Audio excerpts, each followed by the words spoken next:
سوک چې د سوره کهف اولنی لس آیاتونه یاد کی عصم من فتنة الدجال دا سړی به د دجال د فتنې نه محفوظ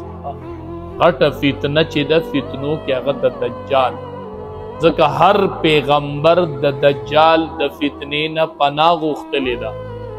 نو څوک چې دا لس آیاتونه په یاد کې ولولي دی به د دجال د فتنې نه محفوظ وي وړې وړې فتنې خوړو پکې حساب نه دي کرونا دی بله ده او بله ده د دجال د فتنې نه به محفوظ دي چې د دومره غټې فتنې نه الله حفاظت کوي نو وړې وړې فتنې خو پکې اډو حساب نه دي دا چې څوک د سوره کهف اولنی لس آیاتونه په یاد کې او بیا د هغې تلاوت کوي جمعې په ورځ د سوره کهف اهتمام کوي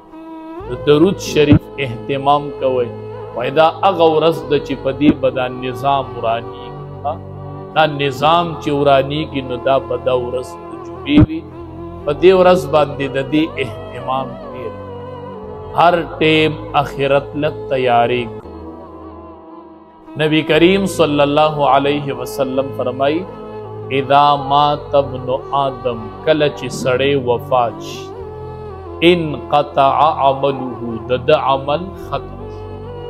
څوک چې وفات شو روجې ختمي منځونه ختم دی اوس نور عمل نشي کولی الا من ثلاثن درې څیزونه داسې دي چې هغه به د مرګ نه پس هم بنده ته د هغې اجر میلاوي نور عمل ختم شو الا من ثلاثن درې څیزونه درې کارونه داسې دي که چا په ژوند کړي د مرګ نه پس په د هغې اجر میلاویږي صدقة جاریة یو صدقه جاریه ده په خپل ژوند باندې کوی کنسته دی مدرسې جوړه کړې ده لارې جوړه کړې ده جنازګۍ جوړه کړې ده یو صدقه جاریه کړې ده په خپل ژوند باندې دا بدته د مرګ نه پس رسی ویم